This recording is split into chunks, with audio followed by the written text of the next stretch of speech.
Remember, you have quiz number 4 until Friday. Try to do it by Friday, please. Get it done, get it over with. All right, put this over here. What's this? This is something else. Oh, here's some garbage. Alrighty. That's also garbage. Throw those things out.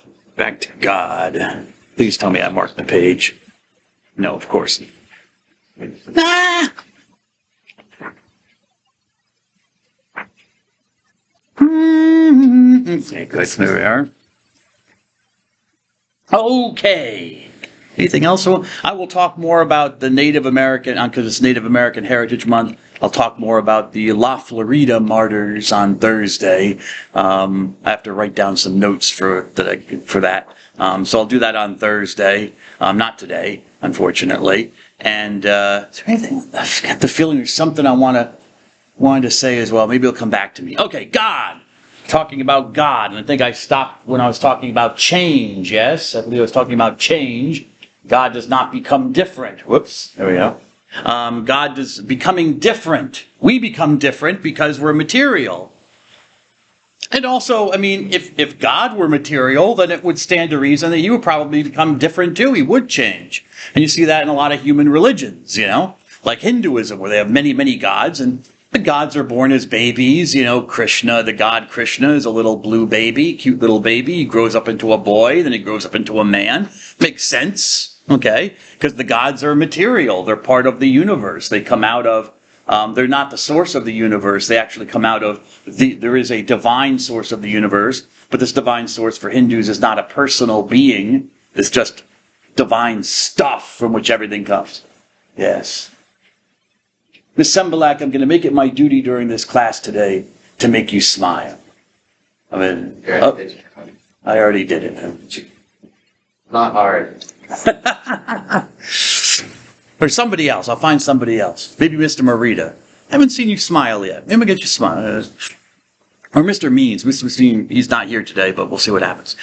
But when we talk about God, I want to just mention something before I go on that, we have to talk with humility. Okay, God is a subject. He's not an object, even though he's the object, in a manner of speaking, of our discussion.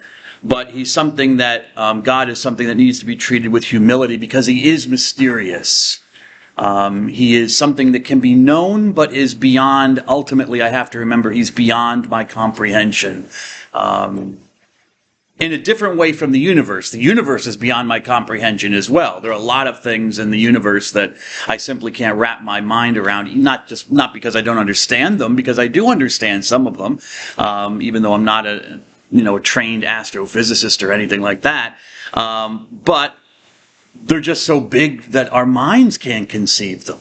Okay? The immensity of the universe, the size of the universe, okay? We can't even represent it. You have to write a 10 with we have to use symbolic language to represent the size of the universe or how many things are in the universe. So the material world is no different in some way.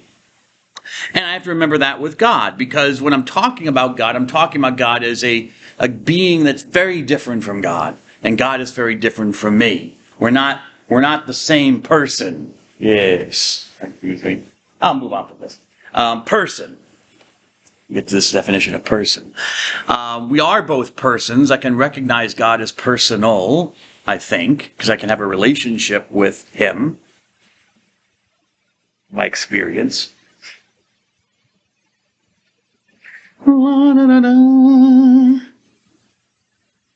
But God is not a what? He's not an object, he's a subject. Just like you're a subject, you're not an object. You should never be treated as an object, as a what. You are a who. You are a who. So there are things that we have this idea of human rights. So why should there be human rights? Why does it matter what I do to a human as opposed to any other animal?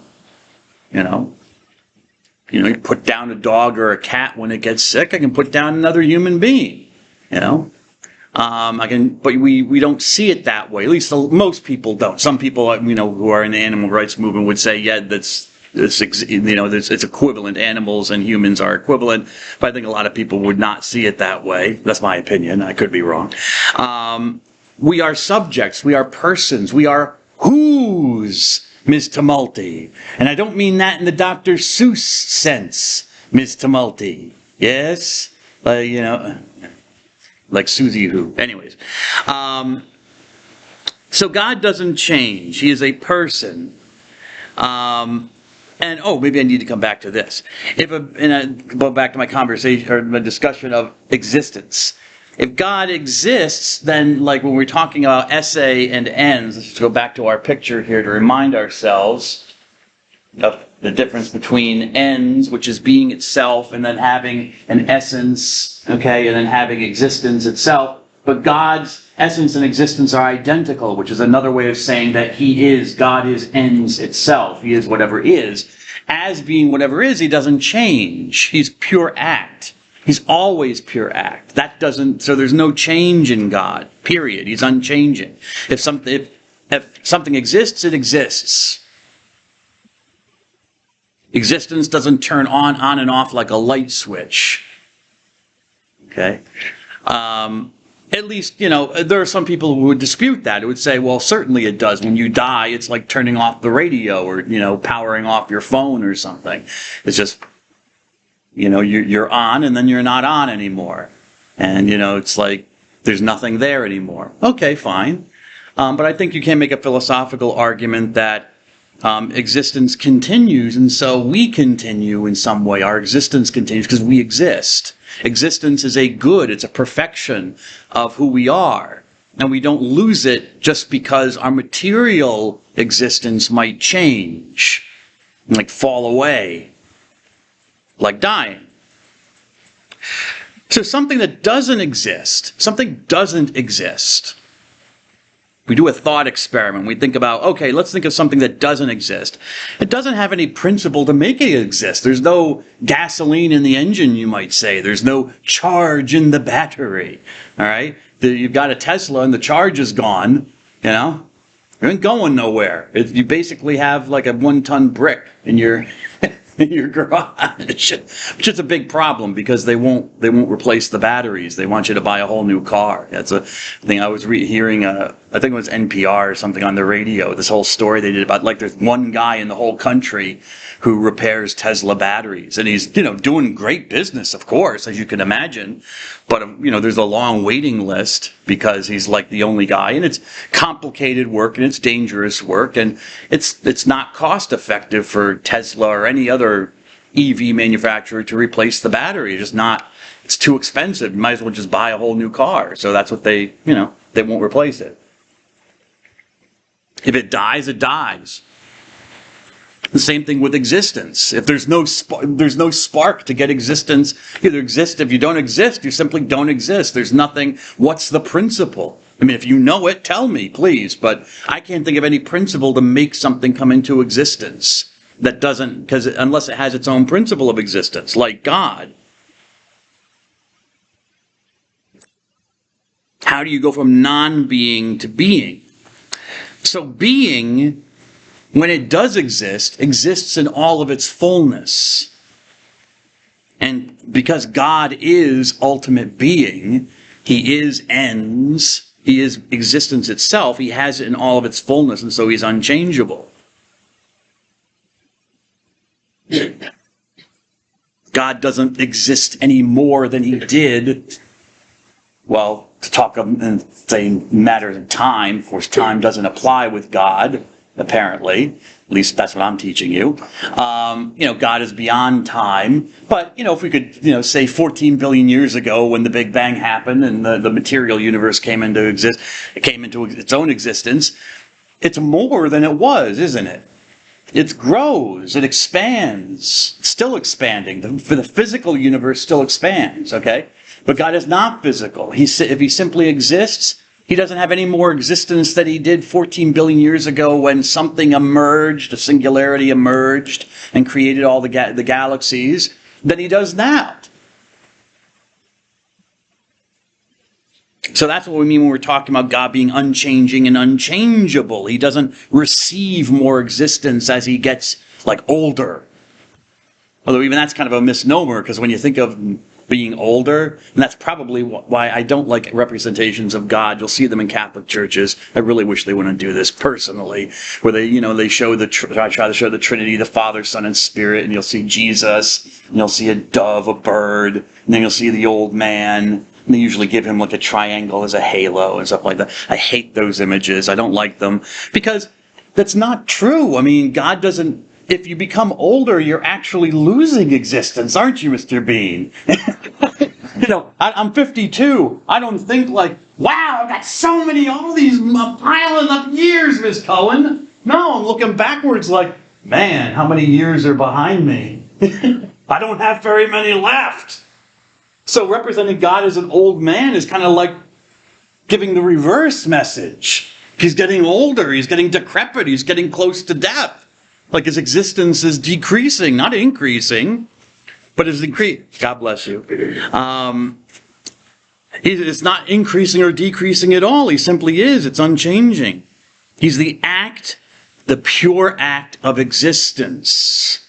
Okay? All right. Because God is existence, he is also full perfection.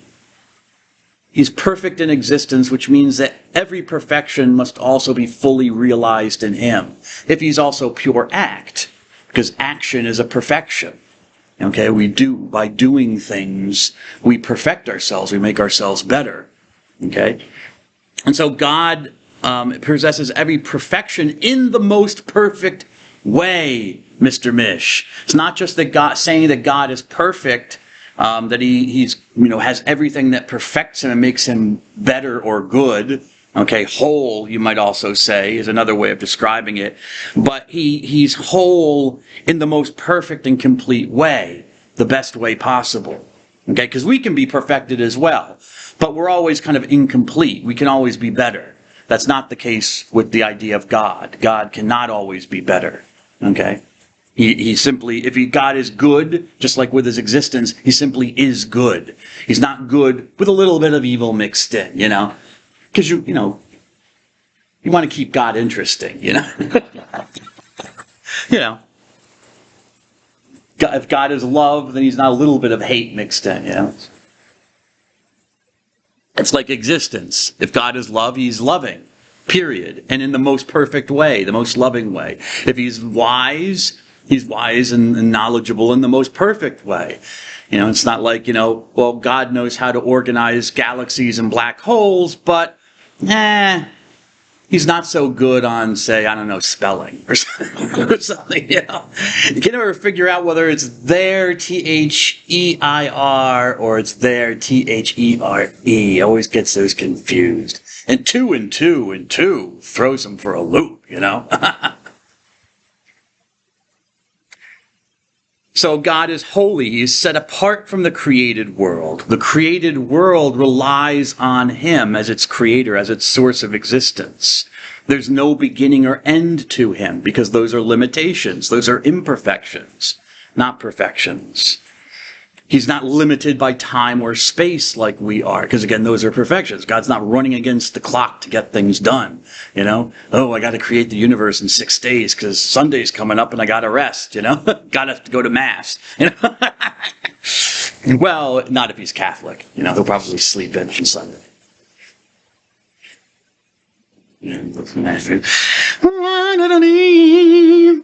He's also simple. God is simple, which means he doesn't have any parts. He's not like a machine that needs moving parts or things to stuff like that. He's not flesh and bone. He's not like we are machines. We have ligaments and tendons which pull up our muscle. Use our muscles to pull up our bones and move us. And we have little organs within us and whatchamacallits. What's the word I'm looking for? Not organism. Well, organ, but I'm looking for organs and tissues within us that act like little machines and convert food into energy and pump blood and other fluids through our body like lymph and stuff like that. And a little not a power plant, but a kind of a battery in our head, which gives us electrical impulses, sends them to our heart to make it beat, and, also to help us think and to see and to convert the information that we get from light. Just think about that. I'm talking about God, but just the mystery of us. Because all I'm seeing is light reflected off of you. Right, Mr. Fiorentino? I'm seeing light that's being reflected into my eyes. And somehow light energy, which is a form of energy, is converted by an organic thing, a nerve connected to my eye, which brings it to my brain, which then converts this light energy into images, colors, depth, all sorts of things. And then recognition, so that I can recognize him as Mr. Fiorentino and not Mr. Mish. But if Mr. Fiorentino would dye his hair black, it would be a lot easier for my old brain to, I figured out who you are, but sometimes I confuse people. Still, I shouldn't. I'm sorry about that. But just think about that mystery. I could think about that for a long time. That's fascinating to me. And God is purposeful. As action has a purpose. So God is purposeful. He's not stasis. He's not like, and that's how some of the ancient religions, like that was the God of the Greek philosophers, that God was static. He wasn't action. Because action for them meant change. How could God be doing this and doing that? Doesn't that mean change? He's doing one thing now and he's doing another thing like this. They didn't think of it in terms of beyond time and space, where God is always this way and never was not this way. So for them, the God had to be completely static and immovable, doing nothing. And perfectly spherical, by the way, Mr. Musa. God is a basketball. Yes. Because a sphere for them in geometry was like the perfect form. So God, if he's perfect, he must be spherical. Anyways. But God is also good. He does what benefits others. He's outward oriented. Getting back to the idea of personal, he's relational. So he's outward oriented. I mean, goodness, and it's not just he keeps goodness to himself. In a manner of speaking, his goodness overflows. The perfection that he has is not a selfish perfection that, he's God, he's perfect, so he doesn't need anything else. It overflows, and that's where we get to the idea of why did God even create the world? Because God has no need of us, Mr. Multi. He doesn't really need us to do anything. What, we need to sweep the floors of heaven or something? What does God need us for? If all of this is true, what's our purpose? Why would he even make us? We seem to be more trouble than we're worth, Ms. Goff. Maybe, we do some good things, But he's good and he's loving. He's affectionate or caring for others. That's a perfection. And he's righteous. He does, in his actions, in his acting, he does the right thing. He doesn't go off and make a mistake here and then, whatever. He does what is right and correct. But God, again, is not a what. I'm talking about him. He's a who. And because he's a who, these are things that follow. Because we can do them too.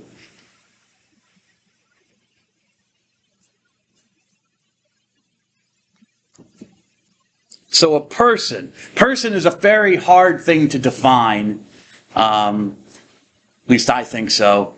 I've come up with different definitions. This is, I guess, the best I can come up with. But just to let you know, this definition is always being revised, I think, in my mind, because it just is when you think about what is a person, what does it mean to say that you are a person or I'm a person? First of all, it's a name. It's just a word. And it was taken from acting. It was taken from the theater. A persona was a mask.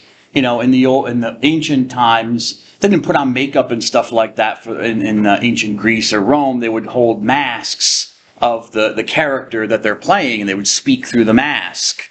A persona. So a mask, also a character in a play in an extended meaning.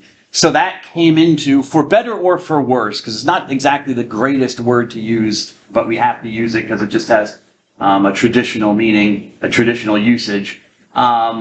came into talking about God, and also us as persons, okay? But we're not masks, okay? You can say we wear masks, and we put on masks and stuff like that. But we are what we are. We're a unity. Hopefully, we see ourselves as a unity in our consciousness and in our physical form as well.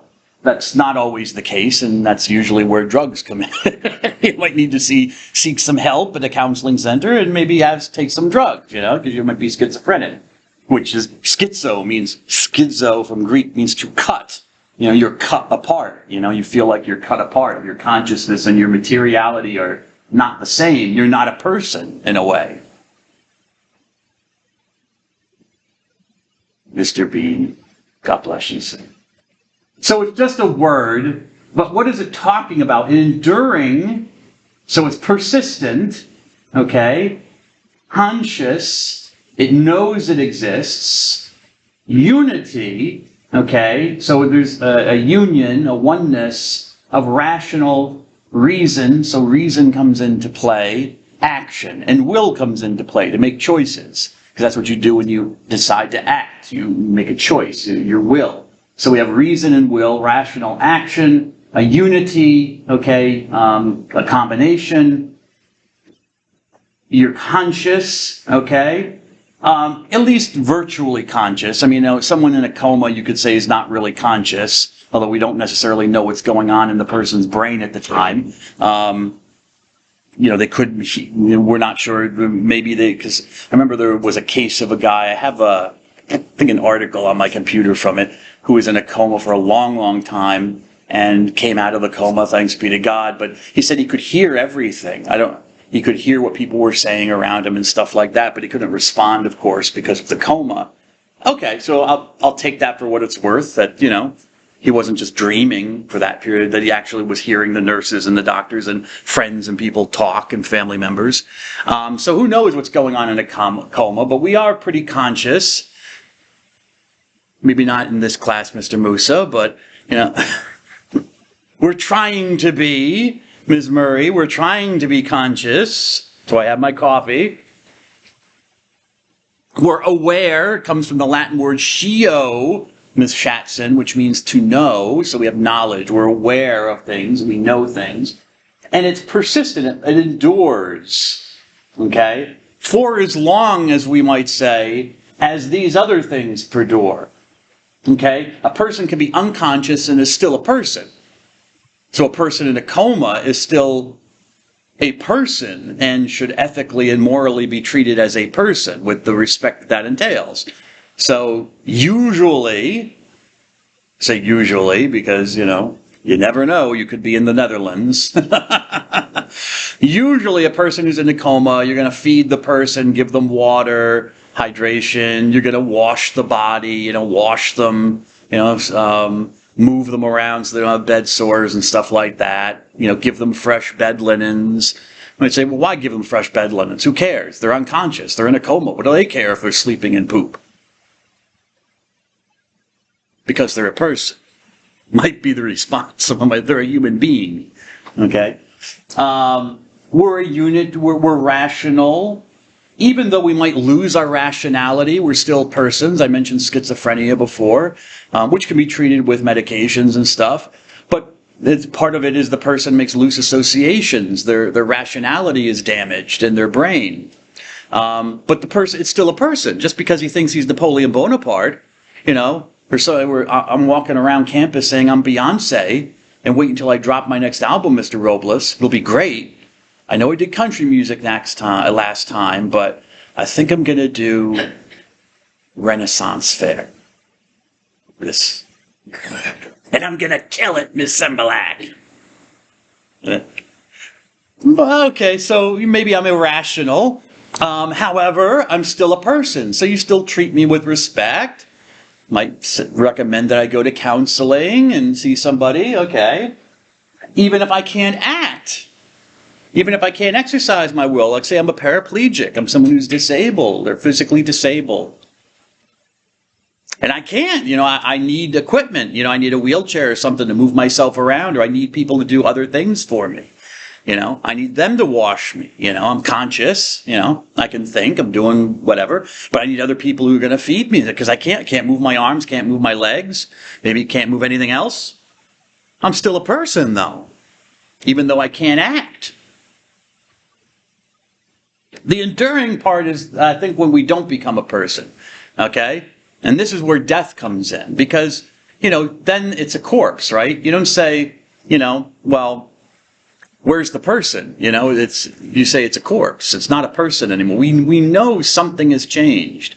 Something's not enduring there anymore. Call it a soul, call it the mind, I don't know.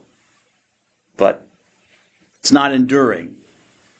Or to be a person, you have to be enduring. So that would change. Okay?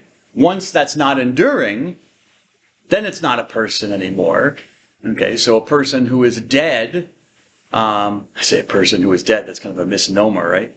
But if someone dies, well, you don't keep trying to feed them.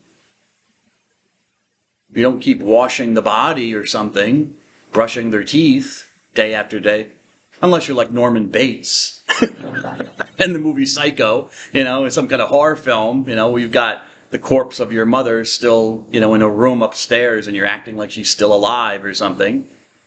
Still bringing her breakfast and, and lunch and...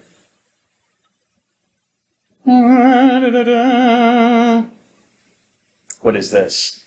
Well, it's Jesus, but why did I put Jesus there on my PowerPoint? Okay. As a person, as someone who is active, and by extension relational, you're not passive, you can relate to others. So it's because we're persons, we can relate to others. People corpses in a morgue aren't relating to each other, I don't think. But persons do, where this is not a morgue, because you're not all corpses, you're persons, and you can relate to each other in certain ways, talk to each other, look at each other, at least feel each other's presence, And you can relate, if God is a person, which I believe he is, reveals himself that way, you can relate to God. He is relational. But what about Jesus? That's why my picture of Jesus is here. This is a paradox. Okay? What about Jesus, Dr. Dunn? Where does Jesus come in? To the idea of God. Because it's Jesus who changes the idea of God for his Jewish followers. Jesus the Jew changes the idea of God. This is the paradox. The earliest Christians and followers of Jesus, as we know, were Jews, and hence they were strict monotheists. Maybe I mentioned this before. They believed this was the insight of Judaism. The great insight of Judaism was that there was only one God. Okay, and this had to develop over time amongst the Jews. You can see this in the Bible. I showed you in our quotation where the word Elohim is used. Yes, Elohim. What is Elohim? It's the word God, but what was significant about the word Elohim, Mr. Trost? What was significant in the book of Exodus when God talks to Moses and says, it says Elohim in Hebrew. Why is that significant?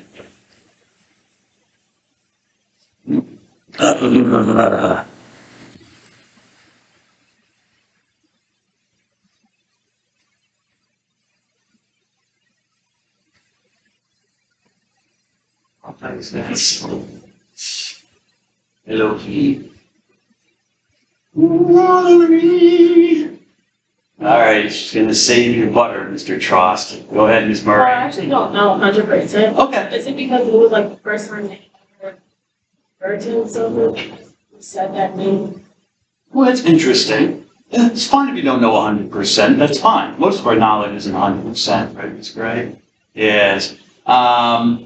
That's a good guess, but no, because this word Elohim had actually been used before. In fact, it's in the opening words of the Bible when it says, in the beginning God created the heavens and the earth. Literally, it could be translated as in the beginning when gods created the sky and the earth. Yes. So no, it's not, it's a good answer, but it's not the first time that Elohim is used. Think about the word and what it means. I got you, sir, but I saw her for Ms. Schatz. Go ahead. It's plural, yes. Remember the word for God is El, or Eloah, or Eloah, excuse me, in Hebrew. which might derive from the Hebrew word ayil, which means power, yes? But God says Elohim. What's interesting, though, about the verb, Elohim, the way the verbs are with Elohim. The subject is plural, yes, God. So, what did I tell you about the verbs in Hebrew?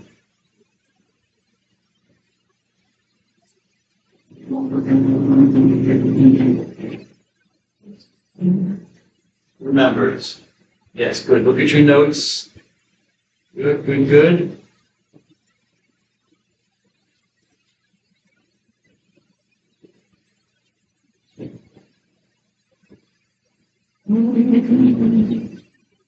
I can't reproduce it in English. It doesn't work in English. But it does in Hebrew. And it would work in other languages as well, to have where the verbs change form according to the person who's speaking. Spanish, Lithuanian. What do you think, Ms. Cohen?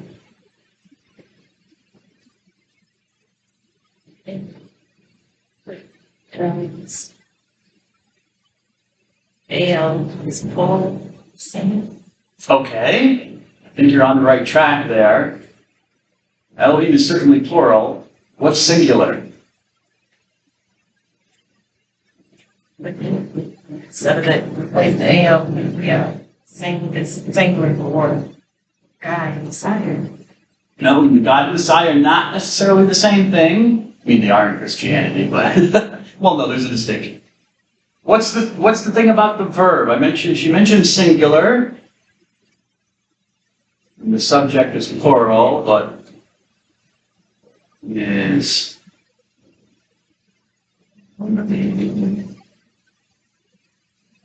the verb in Hebrew that's associated with it is singular, okay, which we can't really reproduce, so it's like the gods makes the heavens and the earth, is how you would put it, but it would sound weird in English, because that's the third person singular, makes, right?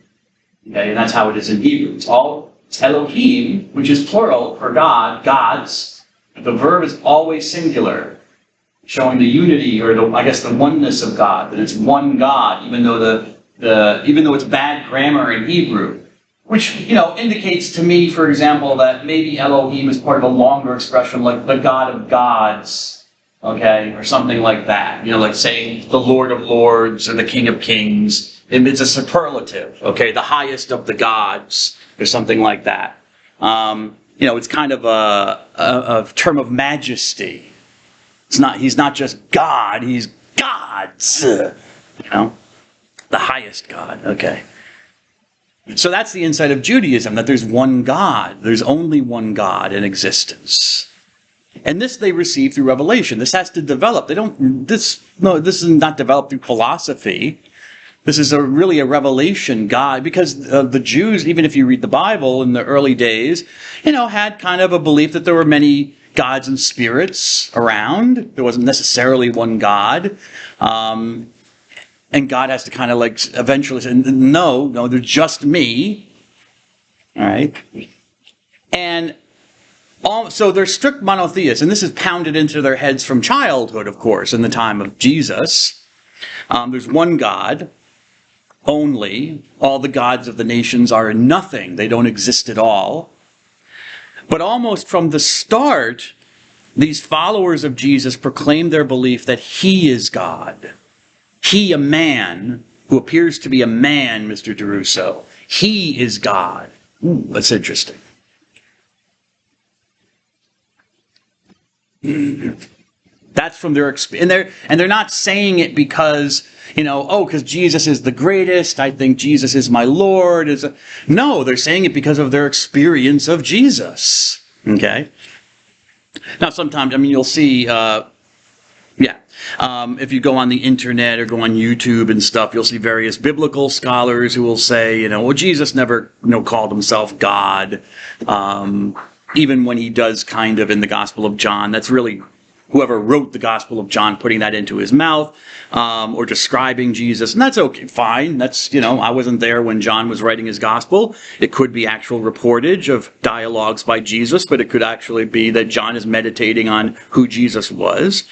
But there's this belief, and you have to ask the question, where does it come from? And it comes from a very early stage, and comes from a context you would not expect it to come from. These first century Jews, these monotheists, who didn't believe in many gods. And for God was spirit for them. God didn't change. So how could God be a material human being who was a baby and grows up and whatever and dies? Would make no sense to the Jewish mind. So it's not plausible, at least to me, that they would just necessarily naturally make this up because Jesus might have been such a great figure to them. And yet Jesus is not he's not exactly the same as the God of Israel. So they're imposing a distinction here. There's Jesus, but then there's the God they've known as the God of their people.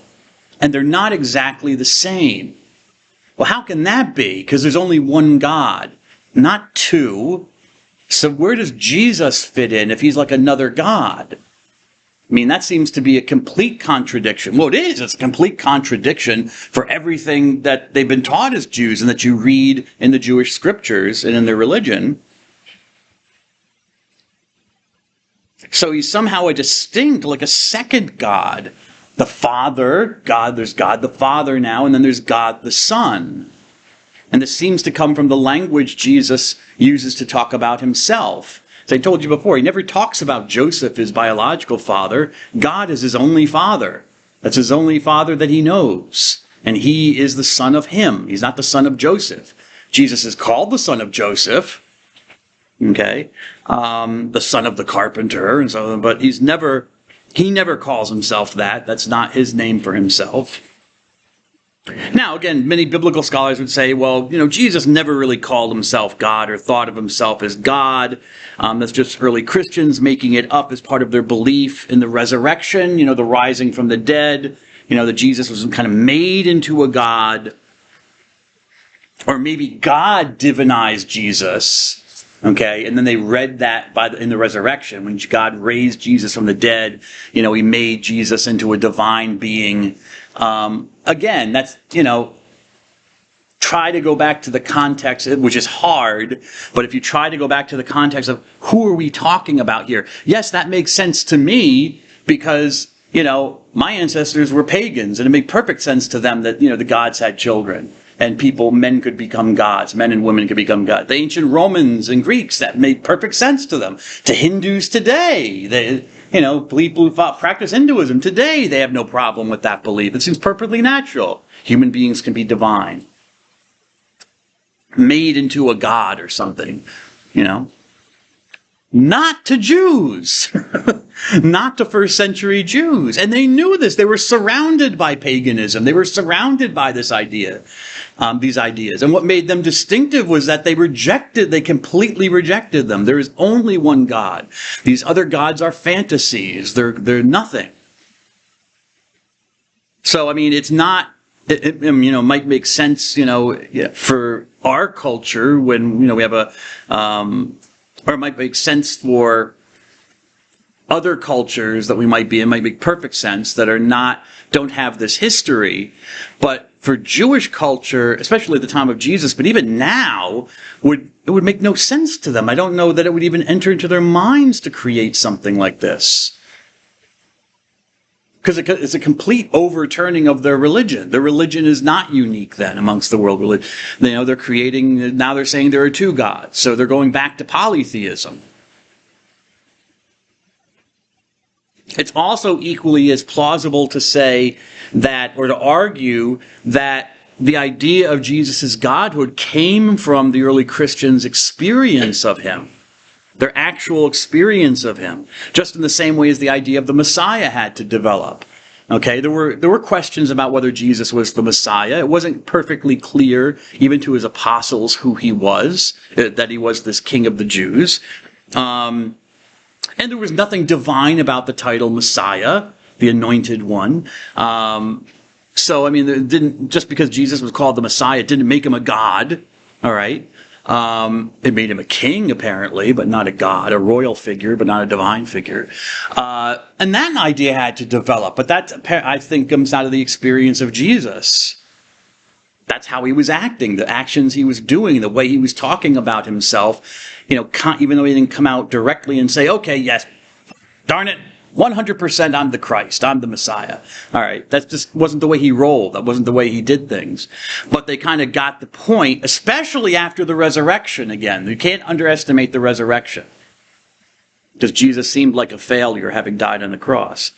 The same thing with divinity.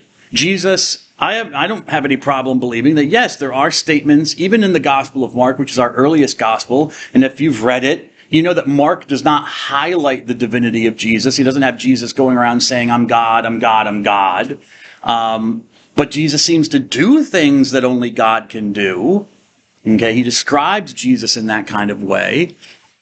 And for me, the only plausible explanation is that the followers didn't concoct it. It comes from Jesus of Nazareth. It was their experience of the kind of person he was.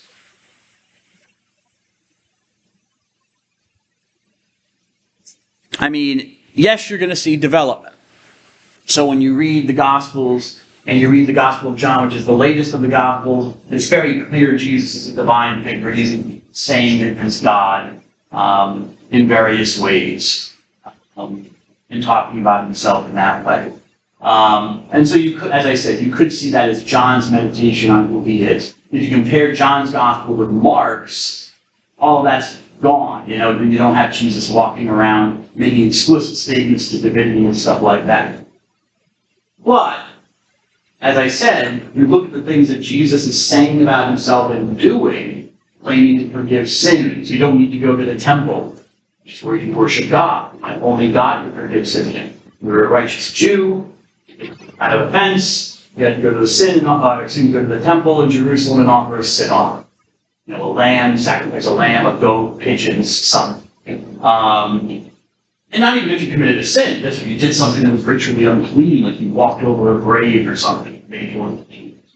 Or you're a woman, you menstruated, or you gave birth to a child, which also involved blood, made you ritually unclean. Not a sinner, but unclean, so you still had to go to the temple. God had to do this for you, the administration of his priests. You didn't just do it yourself. But Jesus is saying you don't need to go to God in the temple. Come to me, I can do it. A woodworker from Nazareth, a lowlife from a dumpy town in Galilee. I can do it for you. I'll forgive your sin. And to show you I can do it, he heals the guy. Because some of the theologians, the scribes, the eggheads in the crowd are like, wait a second. Wait a second. You need God for that? Apparently you don't. You just need me, Jesus. Well, what does that mean, Jesus? Why is Jesus in Mark's Gospel frequently in conflict with the religious authorities of the Jews, not the political authorities? Not so much the political authorities. That's what gets him killed with Pilate and the Romans. He seems to be claiming that he's the Christ, the Messiah.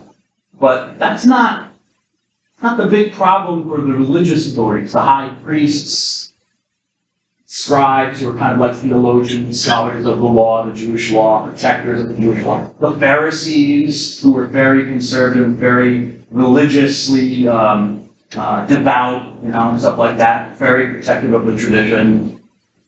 Jesus is button heads with them over theological issues. How he's talking about himself, how he's talking about God. I mean, telling people to love poor people, help the sick. Well, why should someone die for that? Why would that make, some rabbi or some priest angry? But if you start saying, I can forgive your sins, you don't need the temple. You just come to me, for God's my Father, like really my Father. I'm the judge of the world, of the living and the dead. You're starting to push some boundaries there for the Jewish religion. And I don't think that comes from later reflection by his followers. I think that comes from their experience of who he was. which you see flowering in like the Gospel of John, where it becomes explicit, like these were claims to divinity, we recognize them now. We didn't maybe fully understand them when it was going on, which makes perfect sense to me, because if they're believing Jews who have been trained to believe in only one God, then it wouldn't have made sense to them to just say, oh yeah, of course you're God, Jesus. You're God in the flesh. Yes, that makes perfect sense. No, it wouldn't have made perfect sense to them. Jesus blows this apart by his presence. So Jesus affects everything. He affects how these early Jewish believers believe even in the God they've come to believe in. They're still monotheists. They believe there's one God, but somehow this one God is present and active in this Jewish man that they've come to follow and believe in.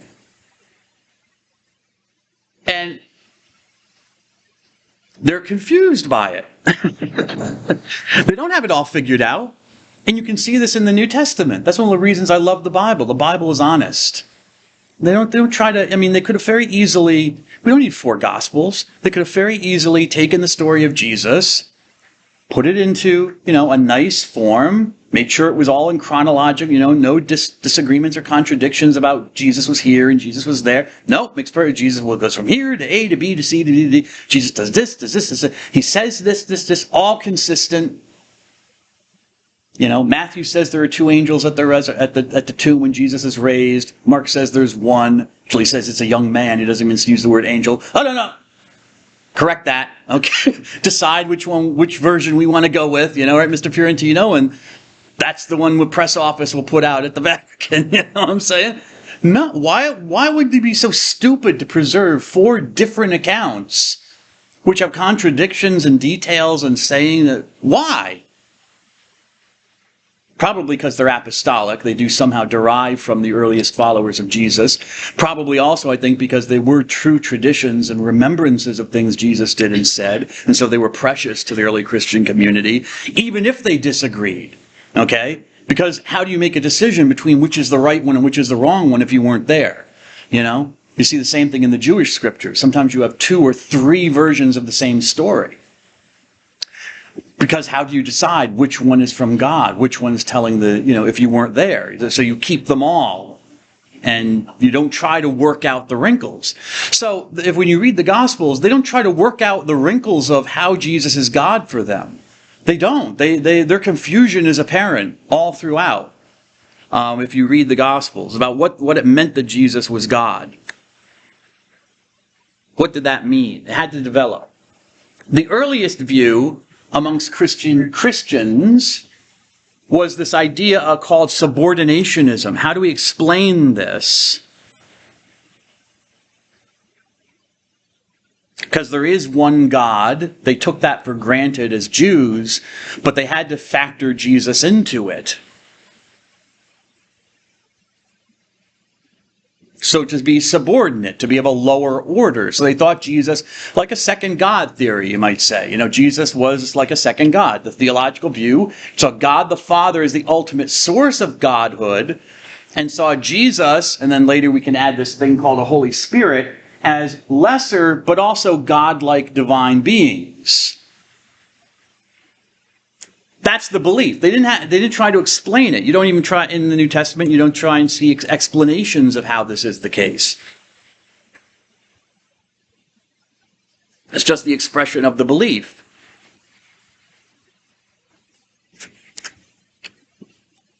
Am I going to go to that? Well, I'm not going to go to that. Well, actually, thought I put it. All right. So, for example, early Christian thinkers, when they were trying to think about God and this revolution and thinking about God in light of Jesus, they described it like the rays of the sun. You have the sun, which would be the Father, S-U-N, Son, Mr. DeRusso. Yeah.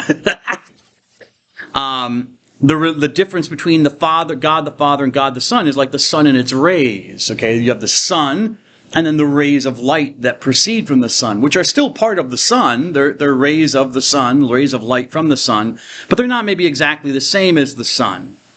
Other examples that were used were, a root in a tree, or a stream and a river, a stream that branches off from a river. It's the same as the river. It's the same water, but it's branching off. Okay. This is how people tried to kind of explain it. For example, one famous early theologian in the Western Church who wrote in Latin was a man named Tertullian.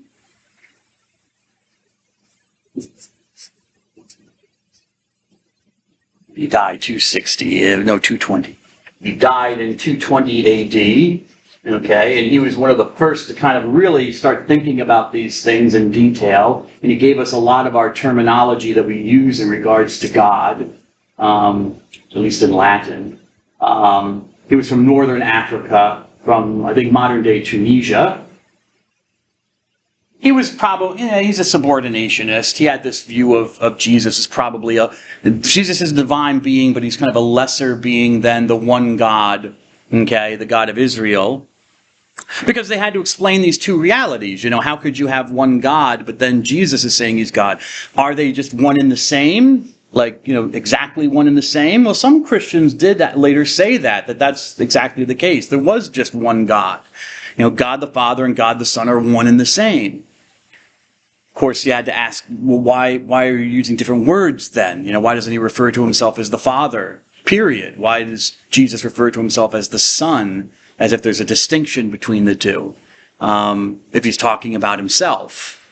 And also that wasn't the experience of Jesus. The church had to say, no, we might not know how to fully explain the relationship yet or at all, but we know that Jesus was truly distinct from the Father. There was a difference between them. And yet they're both divine, but we don't know how necessarily. This is just what's been handed on, sacred tradition. Okay? Things come to a head with this gentleman named Arius. You can see his dates there. He lived from maybe 250, 256 he was born, and he died in 336 AD. Arius. He was a priest. And I'll tell you, Ms. Tumulty, in the history of the church, when you deal with problems like heresies and upheavals, it's usually the clergy. It's not the lay people, the people in the pews. It's usually the monks, the priests, the bishops, the popes who are causing problems. And then the lay people follow along, jump on board. All right. So in this case, we have a priest, this guy Arius.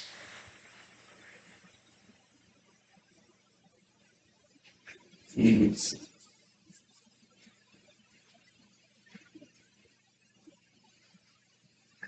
What am I to say about that? Well, that? No,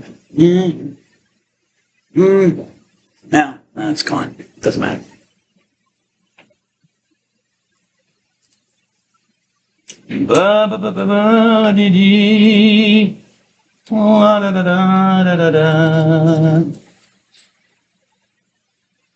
Okay. Here's modern Tunisia and modern day Africa. Okay, that's where Tertullian was from. And Alexandria is here, top of Egypt. This is where Arius was from. He's from the church in Egypt. And he starts preaching what for him was actually, I guess, conservative doctrine. He didn't think he was a heretic. But Arius was simply preaching what he believed had been taught to him, which was that Jesus was a subordinate divine being to the Father. Okay? And he was following through on the logic of that for him, which that got him into trouble. Okay? His bishop was St. Alexander of Alexandria. Okay, there you go. And then St. Alexander died and was succeeded by a man named St. Athanasius, and you can see his dates there. Okay, so, Arius got into trouble because he was dealing with a bunch of words and ideas that were really not very well defined yet amongst Christians when they talked about God. Even if they said Jesus was divine, which all Christians seem to believe that. What did they mean by that? What did that mean? Was Jesus created divine, made divine? Was he always divine from the beginning? No, I should that. So in subordinationism, it stressed the superiority of God the Father over the Son and the other persons like the Holy Spirit. And Arius kind of brought subordinationism to its logical conclusion. In his mind, only God the Father, if only God the Father is divine or God in the fullest sense, the full sense, that means that he has no beginning or origin.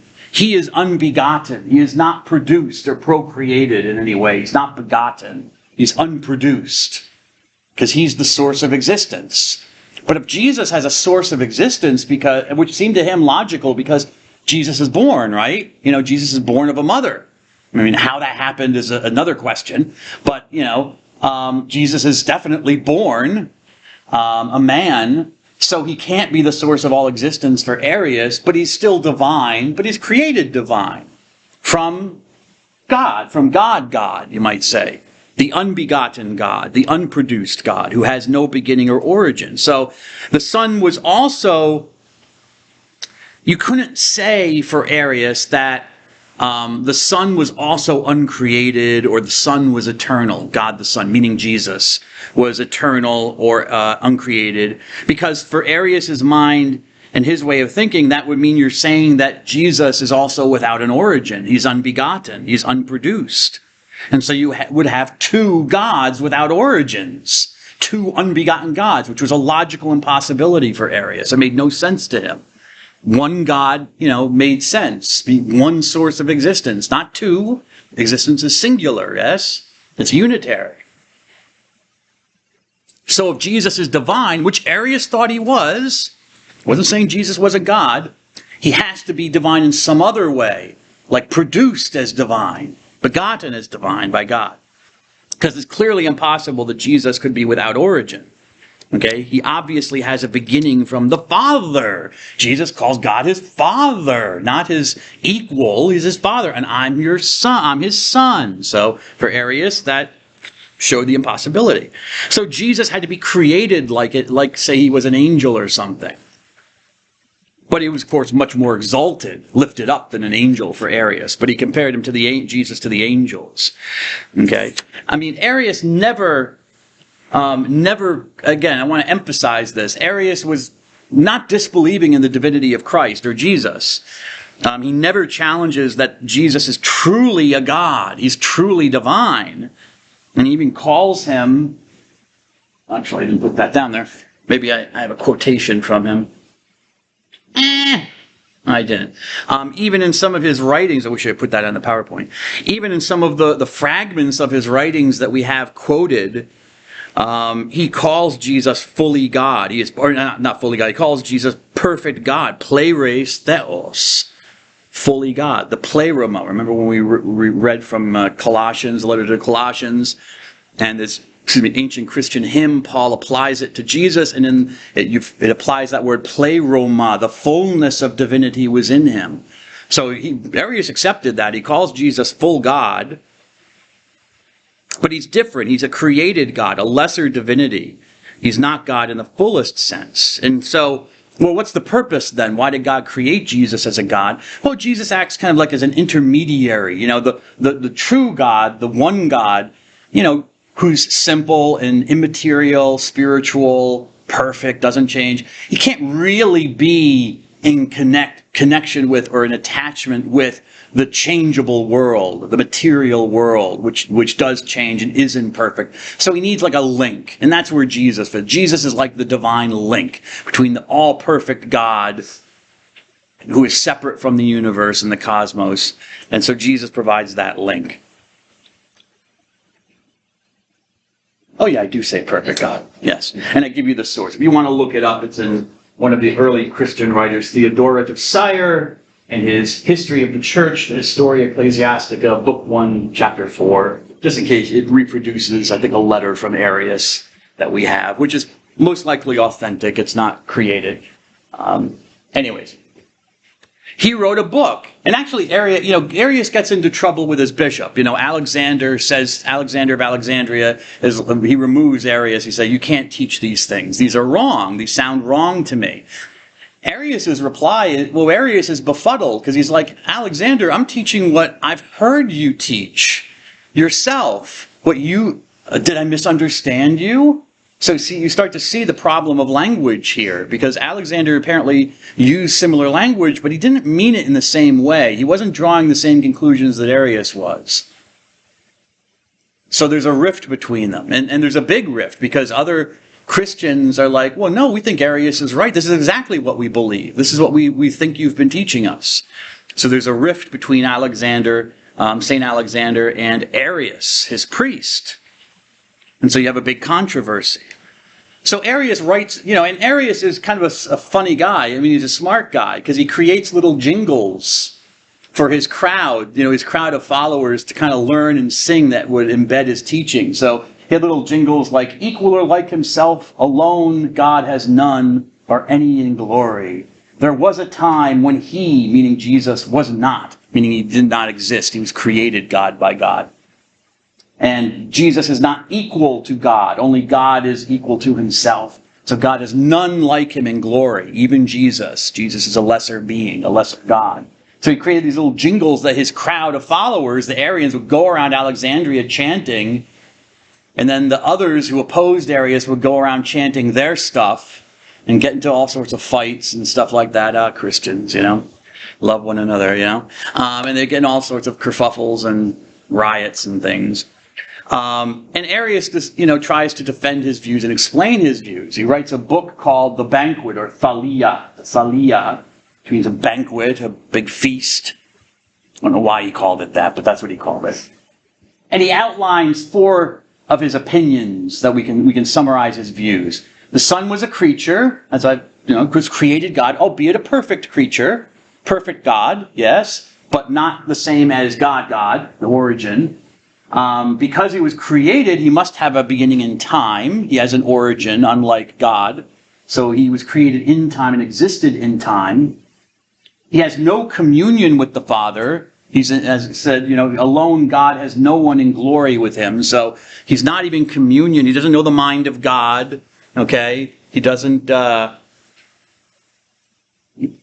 God's affairs or is involved in God's affairs. He's God's tool, his intermediary with the world. The Son could change, unlike God. The Son could, be born as a human, grow, die, do those things. So that's how we explain those things.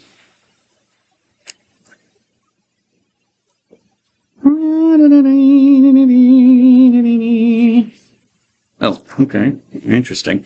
I gave you the other definitions. Oh, I guess I'll come back to them. Okay. So this is going to cause a problem. This causes a huge disagreement amongst the Christians in the eastern half of Christianity. Not so much in the Western Church, but very much so in the Eastern Church. And it splits it in two, into those who support Arius and those who don't. Bishops support Arius, even though he's a priest, but bishops are on his side, and others. The popes were never on his side. The popes always disagreed with Arius. Athanasius, St. Athanasius the Great, who became patriarch, spent his whole life opposing Arius, and mostly failed. And throughout most of his life, he was kicked out of the Diocese of Alexandria 5 times and replaced with an Arian bishop. He even at one time he got condemned by the Pope. They got him the Pope to condemn. But he's a saint in the church, and he just kept pounding away at the fact that no, Jesus, this is the faith we've received. This is the faith we've received, because they couldn't. This was an interesting point about this controversy. They couldn't decide it with the Bible. They couldn't, because each side could pick out verses from the Bible to prove their points and interpret them in their own way. Okay? The Bible did, this idea that, the Bible should be our sole authority for what we believe. Well, that's a modern idea that comes from the Protestant Reformation. That wasn't working here, because they both had their Bibles, and they both groups knew their Bible, and they could quote different things. You could quote the beginning of the Gospel of John, where it says, the Word was in the beginning with God, the Word being a symbol for Jesus, and the Word was God. Okay, fine, that seems to be a claim to divinity. But what type of God? It doesn't specify. Jesus talks about the end of the world, and he tells his followers, they ask him, when's it going to happen, Jesus? Like, you want to know those kinds of things so you can get your affairs in order. And Jesus says that's not for the Son to know. Only the Father knows that. Well, how could Jesus not know if he's God, So the Arians could, throw that out, all sorts of scriptural verses. But they had the experience of Jesus that had been handed on. What was our experience of Jesus? Was he some kind of lesser divinity? Was he some created divinity by God? Is that what we received from the apostles when they preached to Jesus about him? That was the question. Well, no one could really figure it out. And so they had to have a council. They had a meeting. Oh, I should say, if we go back to this, you can kind of see where this is going to go, Ms. Cohen, because this is from a church in Greece on an altar or some table or something. Here's Arius in hell. Mr. Morita. You got to see what's going to happen. Who's going to win? Although he almost won. He did almost win. And he's being swallowed. He's in the fires of hell, being swallowed up by some monster. That's apparently supposed to be Arius, the arch heretic. Yes, burn in hell, Arius. Good Christian ideas, wishing people to burn in hell. Nicaea. So they had to hold a council because things were not getting solved and the disagreement was growing deeper and deeper. And so actually the council was not called by the church. It was called by the Roman emperor at the time, who happened to be he said he was a Christian. He wasn't baptized until he was on his deathbed. But he believed in Jesus, and he saw the disunity that was occurring. Emperor Saint Constantine the Great, who lived from his life, or is that his? That must be his life. 272 to 337, circa 272. 337. I'm not going to get into the whole history of the Roman Empire and Constantine and all that stuff. I talk a little bit about it in World Religions, so you can take that if you want. But that's when he lived, and he was emperor of the Roman Empire, and he discovered, and he was a Christian, he was a believer in Jesus, and he traveled over to the eastern part of the empire at one point and discovered there was this huge controversy that he didn't know about. And it was really destroying and dividing the Christian church in the East. So he said, okay, let's get together a bunch of the bishops that are arguing. Let's get them together to talk, and figure out what they really believe and what they don't believe, more importantly. Okay, so he had a council. And this is considered the first council of the Christian church. Okay. And I've given you this definition of council already, so I don't think I need to give it to you again. So he's the one who gets them together. They don't call it themselves because they're disunited. They're fighting amongst each other. So he's like, okay, we need it's a political solution, but, and then I think that's okay. Sometimes if you go on the internet and on YouTube, you'll see various YouTube videos by usually people who are Jehovah's Witnesses or Muslims or stuff like that, who say, this is when the Christians created the Trinity. This is when they turned Jesus into God. Constantine, the pagan, turned Christian, forced the bishops to called a council and forced the bishops to claim Jesus was God. Well, okay, that argument works if we didn't have any writings before 325. We have plenty of Christian writings before that, affirming very much that Jesus was God before this amongst Christians. What Constantine did was he brought his political authority behind it to get these fighting bishops to get together.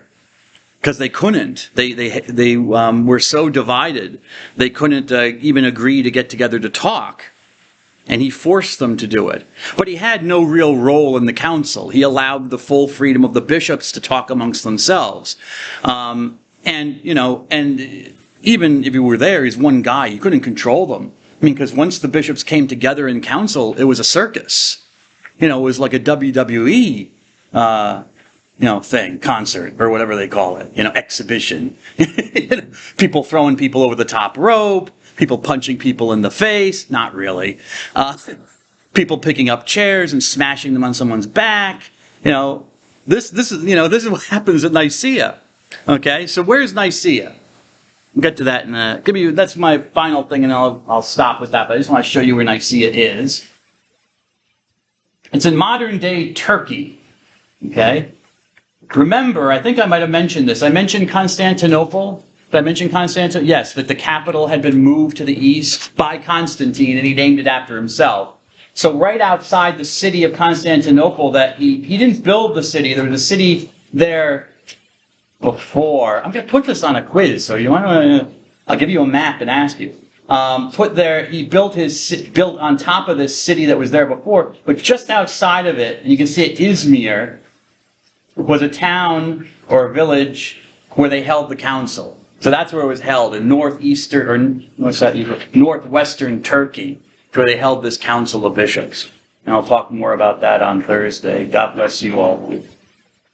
Five. Huh? I'm not sure yet. Maybe. Yeah, I might ask you I might ask A, B, C, D, identify where Nicaea was. Yeah. See who was listening? Mr. Tross? There you go, sir. Oh, damn it.